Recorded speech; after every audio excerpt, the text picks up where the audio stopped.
everyone. Thanks for coming. Hurricane Milton, as I'm sure you know, has intensified very quickly throughout the day. Very rapid intensification. Currently a Category 5 storm with winds of 180 miles per hour. One of the strongest storms on record. It's a storm that we absolutely need to take seriously here, and we will. We are currently under a hurricane watch here in Duval County, a storm surge watch, and a flood watch.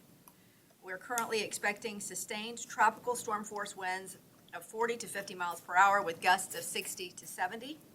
At the beaches, intracoastal, along the St. Johns River, and high-profile buildings, we can expect slightly stronger sustained winds and potentially sustained hurricane force winds. While the winds may be similar to Helene, the threat of flooding rain is one of the biggest differences. That's really what we're looking at this time, and that's what we're most really concerned about compared to what we were concerned about with Helene. Our ground is obviously already saturated. The river levels are elevated, and we're expecting at least 4 to 6 inches of rain with a chance of as high as 10 inches of rain in some areas of the city in a very short period of time. Those factors combined put us at risk for tidal flooding of 2 to 4 feet in Ortega, Riverside, San Marco, Southampton, downtown, and along the Trout River, Ribault River, and Moncrief Creek. The beaches could see a similar level of storm surge this time. As for timing, we expect the outer bands to start here on Wednesday afternoon, so the forecast has pushed out a little bit as the storm has slowed a little bit. So Wednesday afternoon with tropical storm force winds and the worst weather occurring Wednesday night and into Thursday morning. So if there's good news there, we really should be getting our worst weather when most people should be at home.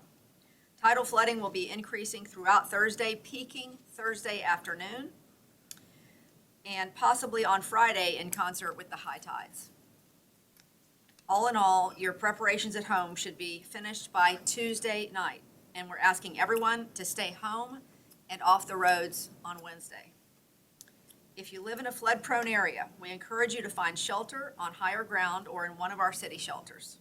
Alex Booth from the National Weather Service is going to tell us more in just a few moments, but I need to get through a bunch of other information for you first. So, local state of emergency, we'll be declaring that at 8 a.m. tomorrow morning. As a reminder, this is a necessary step to initiate the local resources that are needed to protect the public during a storm. Also today, Governor DeSantis added Duval County to the executive order declaring a state of emergency on the state level. So we appreciate the state's collaboration and support, even when they prepare for other parts of the state facing the brunt of this storm. Both the president and vice president's office called me within the last hour to ask if there is anything that we need and to offer their assistance through the storm. They asked us to keep in touch and let us know if there is anything we need here in Jacksonville, and I'm very grateful for that, given all the needs that they have been actively having to address in both all of the Florida, Georgia, and the Carolinas. The Duval County Emergency Operations Center is partially activated today, and it will move to full activation at 8 o'clock tomorrow morning. Our team will also be providing a briefing to the City Council at 3 p.m. tomorrow afternoon. At the conclusion of this special council meeting, they will adjourn and immediately convene their regular council meeting. In terms of office closures, so again, we are open for business on Tuesday. All City of Jacksonville offices will be closed beyond essential personnel Wednesday through Friday. So Wednesday, Thursday, Friday, only essential personnel will be reporting for duty. Duval County Public Schools will also be closed from Wednesday through Friday for safety and because many of our city shelters will be at school locations, and we really appreciate their service to Jacksonville when it comes to these storms. The following constitutional offices will be closed from Wednesday through Friday with only essential personnel reporting as well. That's the tax collector, property appraiser, and supervisor of elections. The 4th Judicial Circuit Court, clerk of court, and public defender's office will be closed the same days with the first appearance court still conducting normal operations. While you will see the weather clearing up on Friday, please keep in mind that we anticipate storm debris and continued tidal flooding into Friday. Additionally, 5 of our shelters are at schools. So speaking of the shelters, we have 6 for this storm. We had 5 for the last one. We've added one for this storm to have one that's closer to the beaches because we do expect to have more severe conditions out toward the beaches this time. But especially if you're in a trailer or an older home or a low-lying area or under a heavy tree canopy, please consider going to a shelter. The following shelters or finding a place to shelter. And I want to remind people that if you do decide to leave and shelter someplace else, you don't have to go far.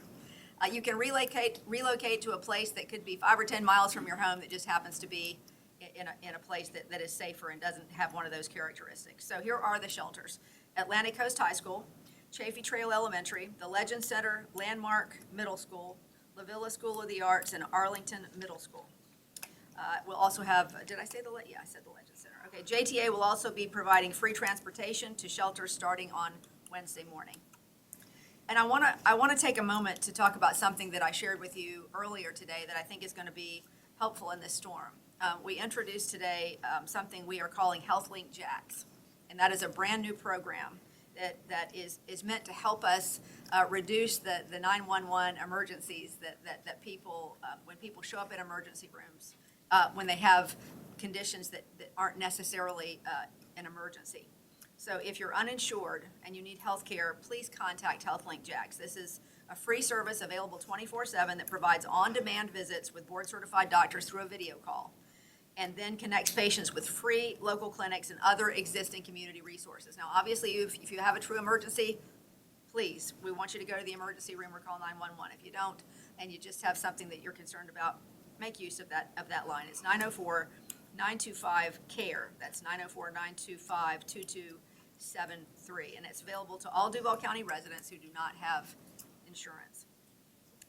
In terms of JEA, these guys were rock stars during Helene. They did a great job of getting power back quickly and safely.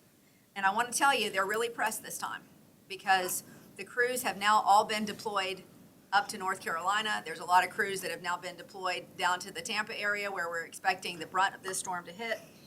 So they don't have as many crews that are able to tackle this storm as we had for Helene. We've got another 20 crews coming tomorrow, but that's still about 37% of what we had for Helene. We're going to continue to try to get more. But please, I'm asking you, knowing what others are going to be going through around this state with a Category 5 hurricane barreling down the ocean at them, please try to have some patience as we try to get the power restored. They're doing the best they can, and they're working hard and trying to be safe at the same time. Okay, JTA will continue to run regular operations on JTA's fixed bus route, BRT First Coast Flyer routes, connection and ready ride service as long as it's safe to do so on Wednesday and Thursday. Friday operations will be determined based on what happened. We'll have to see what conditions are like. The last trip for the St. Johns River Ferry will be at 10:45 tomorrow morning so that it can be taken to a safe location. It will reopen at some point on Friday as soon as it's safe to do so. The Skyway will be closed on Wednesday and Thursday and will reopen on Friday. And Ken Knight Drive, one of our areas that historically floods, and we expect it to absolutely flood during this storm. There'll be trips that you can take to shelters from there. JTA is providing free shuttles for Ken Knight Drive residents starting at 8 a.m. Wednesday through the duration of the storm. So pickup will be at bus stop 3991, located at Ken Knight Drive and Moncrief Road. Residents will be transported to the Legend Center at 5130 Sutel Drive. They'll only have essential personnel reporting Wednesday and Thursday, with Friday to be determined. Greyhound has canceled all bus operations across Florida beginning at 6 p.m. tomorrow. It is undetermined when they will resume operations. Our downtown terminal will remain closed until that happens. As far as parking goes, if you live in a flood-prone area or are concerned about damage to your car, the following city-owned garages will be open downtown starting at 8 a.m. Wednesday through Friday. Water Street Garage, the Ed Ball Building Garage, the Yates Building, and the Duval Street Garage. So that's the Water Street Garage is at 541 Water Street, the Ed Ball Building at 238 West Monroe, the Yates Building at 200 East Adams Street, and Duval Street at 33 West Duval Street. JTA will also, as they did last storm, be opening the Kings Avenue Garage for free as well. Our various public works teams are taking care of trees and clearing drains and inlets and ditches and securing loose items in advance of the storm. For the first time ever, a tiger dam is being set up in Jacksonville Beach to help with storm surge. We will be keeping solid waste pickup on schedule tomorrow. All Thursday, solid waste collections, garbage, recycling, and yard waste will be suspended. Trail Ridge landfill will be closed on Thursday as well. And Thursday collection for garbage and recycling will be rescheduled to Saturday. Friday collection for garbage and recycling is anticipated to occur as normal at this point. Yard waste and debris collections will resume in an ongoing manner on Friday until all debris is removed from Helene and Milton. So a lot of folks have asked questions about that, and I want you to understand, again, we have a big city, and due to the volume of debris that was received in Hurricane Helene, some of the yard waste collection pickups are behind schedule. We have brought in extra crews, and we ask for your patience as they continue to work around the clock to pick up that debris. And if you see any debris still sitting out in front of your house, or there's debris that you're thinking of putting out there, please try to get that in a place where it's not going to blow around between now and if it's not picked up tomorrow, when the storm comes, try to secure that in as much as you can, and don't put any new waste out there until we can get our arms around this. As Hurricane Milton approaches, we ask you to help us in as much as you can in getting that debris off the curbs. The airport is monitoring this storm, and there have not been any flight cancellations at this time. As always, passengers should check directly with their airline on flight status. I'm gonna repeat something that I said last week. JIA doesn't close unless all flights are canceled. And once all flights are canceled, they are not a shelter, so you cannot hang out at the airport. So check with your airline to make sure your flight is still going to travel on time. Jacksport is open and operational as they continue to monitor the storm. The return of the Carnival Elation voyage that departed on October 5th may be delayed in coming back in. Guests scheduled to depart Jacksport on October 10th can sign up for text alerts from Carnival. JSO is setting up extra patrols to monitor bridges, provide traffic control, and close off flooded roads. And they ask us to remind you, please do not drive through flooded waters. We're going to have some flooding in this storm. And in fact, if we get flooding to 4 feet or above, it's going to get into some homes and businesses. So I'm asking you to please be very careful and don't drive through those flooded areas unless you need to, and don't drive through anything too deep. JFRD also will be staging 3 swift water rescue teams, 6 emergency road access teams, and 1 urban search and rescue team. We did have a few ERAT teams supporting on Helene response in North Carolina. They have moved to St. Petersburg for Hurricane Milton, and we're really grateful for these brave teams for showing up for these communities. Keep in mind, though, that even with the support for neighboring communities, we do have enough teams here at home to protect the public. So don't worry about that. They're just, they're wonderful to go down and do that for our neighbors. As far as final preps are concerned, today and tomorrow are the days to complete your home preparations before rain bands start coming in on Wednesday afternoon. Please secure your home, clean up any limbs or debris, clear your drains and gutters, and secure loose outdoor items that could become projectiles.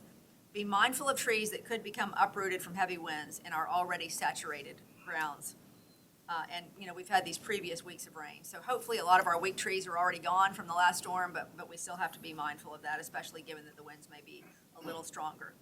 Ensure your supply kits are stocked up and that you have an emergency plan for your family. All your final preps should be in place before Wednesday evening. Again, I would ask you to make sure that you call 630-CITY, 630-2489.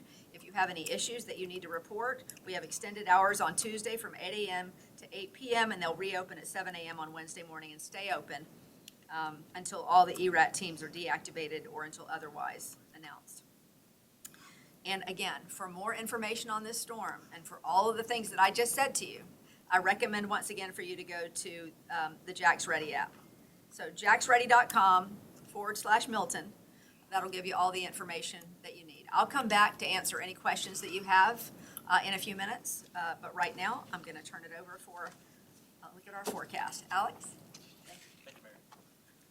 Alex Booth, I'm the meteorologist here with the National Weather Service.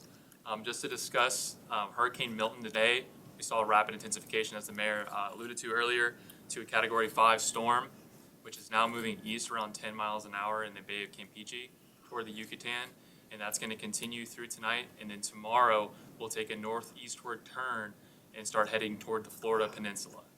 As it does so, it's going to accelerate, it's going to quicken, and it's going to maintain a major intensity as it makes its track towards Florida through Wednesday. As far as the winds felt from Milton, we have a cold front that's going to sink over us through tomorrow, and that's going to interact with the storm between Tuesday into Wednesday, and by Wednesday we may see at the earliest, by the afternoon, tropical storm force winds beginning, especially at the coast. Those chances for winds will be increasing and become more likely for tropical storm force winds as we get through the evening, particularly along the coast, within the riverfront, St. Johns River, in those areas. We do have a hurricane watch posted for the entire county, along with the storm surge watch for all of the St. Johns and the Atlantic coastline. For all of Duval County, we anticipate around 2 to 4 feet of storm surge along the coast and within the river. But as the storm moves closer, the winds are going to turn northerly. So the areas that are going to be particularly susceptible to higher surge, and that surge alone, will be areas on the southern end. So Southampton, Moncrief Creek, and Ribault River are three areas that we're looking at extensively at seeing potentially 5 foot of surge just for those winds kind of funneling down the river in that area. Talking about surge, we're not including the rainfall component, which is going to be the difference between what we saw with Helene and what we're going to see with Milton.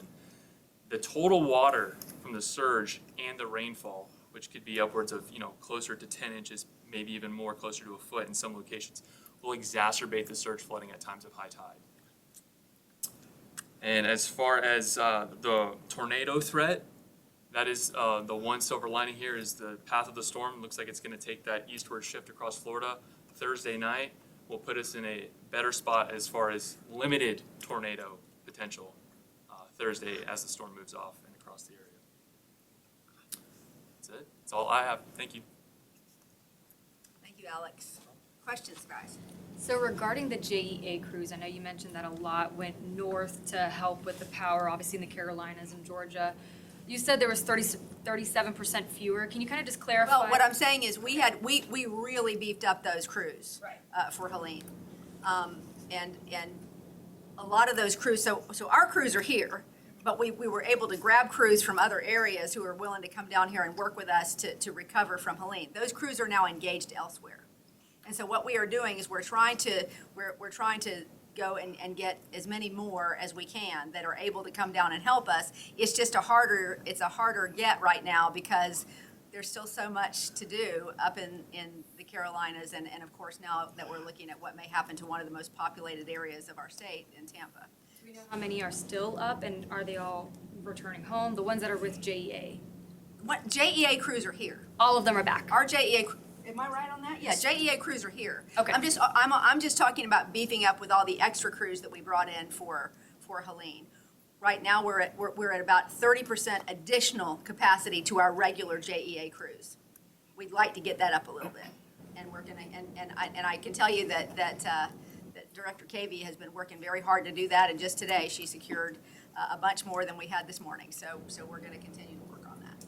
Mayor, we're hearing our local fuel refineries in Jacksonville are down. Number one, do you know if that's true? And two, if it is, could it impact our gas supply potentially? I don't know. Does anybody know that answer to that question? I have not heard that, but I'll absolutely get that information for you. Thank you. You mentioned the Tiger Dam. Where exactly is that going to be located and how can people? We reach out to the beaches, all 3 beaches, or we're supporting the beaches with Tiger Dams. So I don't know exactly where those Tiger Dams are going to go. I know that we talked earlier about making sure that sand is placed in those areas where the waters tend to rush over at the walkovers. But I suspect those Tiger Dams at each beach is going to go in the places they consider most vulnerable in terms of flooding. You know, at the beaches, sometimes that flooding is the worst at the estuaries and the intracoastal areas as the water backs up there. So that may be what we're talking about in terms of the Tiger Dams there, because you have a lot of homes along the intercoastal waterway or nearby that end up with water inside them, and perhaps that would be a good way to keep that out in certain areas. Mayor, if someone chooses to utilize a shelter, is there something or things in particular they need to have with them in order to be permitted or anything like that. Good evening, Andre, Director of Emergency Preparedness. So just bring in, just a sleeping bag, pillow, some things, I'm saying, a book, a reading book, anything like that. We'll have, through the assistance of Red Cross, we'll have drinks, snacks, and then at the second day, we'll start feeding. But yeah, just bring things that you're comfortable with. Bring your ID, just in case, you're asked, but that's it. Just your necessities for 2 to 3 days. And we did hear the 6 shelters. Are any of those special needs? Atlantic Coast High School. Yes, Atlantic Coast and also the Legend Center is dual population. Perfect, thank you. Yes, ma'am. And Mayor, regarding the storm debris pickup, I know that some people are still recovering from what happened with Helene. I mean, we've actually had several people call us about the fact that they still have their debris in their front yard. Sure. Are we expecting to have some more extra crews helping with Yes, that? well, the crews are working around the clock right now to get to as much of that as possible. Again, we have a city of 450 square miles. This is a big job. And the crews have really been working tirelessly since before Helene actually hit. So it's just a matter of volume and getting as much as we can possibly get. We're not alone in this. This is what's happening with communities all over these hurricane-hit areas. So I can tell you our public works crews are working as hard as they possibly can, and we're bringing in extra to make sure that we get as much of that up as we can. I know it can be a frustration, but I can tell you that I know they're working around the clock. And Mayor, we just went through Helene. Can people pretty much expect that what they encountered, the impact during Helene, is what they're going to get during Milton as well? Is it comparable? Is it going to be better Well, or worse? I think about what the you're same? hearing, or at least what I'm hearing from what I'm getting from the forecast, is that unlike Helene, which did not bring much rain for us, I think we had a couple inches at most from Helene. I think we're looking at possibly, as much as 10 inches of rain with this storm, maybe more in some areas. So that is a tough situation for areas that have already had saturated grounds, and at a time when we have an elevated river and certainly during times of high tide. So I think the thing that I am personally, most stressed about in this storm is the flooding aspect. We just don't know yet how bad it's going to be, but we can assume that with the rain and with the winds and with the tides, we're going to get some flooding, and it may be flooding that is bad enough to get into people's homes and businesses. Beyond that, you're right, David. It doesn't look that much different. Although I would say that some of the wind values for the beaches are much higher than they were in the last storm. And the rain we've been seeing today and probably tomorrow and the nor'easter type of winds, is that in any way related to Milton, or is it just coincidental? And It's just a nor'easter. It just happens to, that's what we get this time of year, right? So I think that the good news for us is we didn't get a whole lot of extra rain today. So I guess there's some little bit of silver lining that we're not piling on the rain on top of other rain, but it's going to be an interesting thing to watch. And with the health link that you just said that you launched, is this an effort to kind of help alleviate the emergency rooms being crowded? I mean, are the Yeah, hospitals feeling the overwhelmed? Health Link was a completely separate announcement today, but we thought it was important to mention that today because there are so many people that end up showing up at the emergency rooms when they have conditions that could be treated by a physician, a primary care physician. As I said earlier today, primary care is our least expensive kind of care.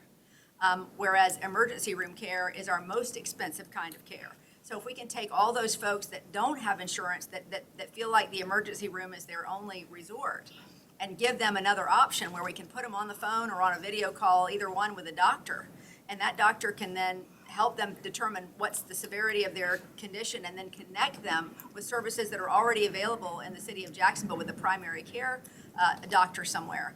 That will alleviate a lot of that cost, that great cost of creating, those scenarios where people show up at the emergency room. So I think long-term, that's going to be a tremendous financial help and a tremendous help to folks who really struggle with healthcare. there is a hurricane watch, and this hurricane seems to get stronger by the hour. Was there any consideration in calling for evacuations, or is that no evacuations? That's really not something that's going to be required for this Well, storm. No. I mean, you know that if we felt that it was necessary to ask people to leave their homes, we would do that. What we've said is we'd love for you to relocate, or if you're in one of those areas that we talked about, a low-lying area, if you're in a trailer or a home, if you're in a place with a lot of trees and low-lying, those are places we'd like you to consider leaving. But there isn't any situation under this storm right now, as we can see, that we think would merit us to say to people, you need to leave your homes. Okay? Very good. Thank you, everybody. We will see you back here tomorrow at noon. Okay.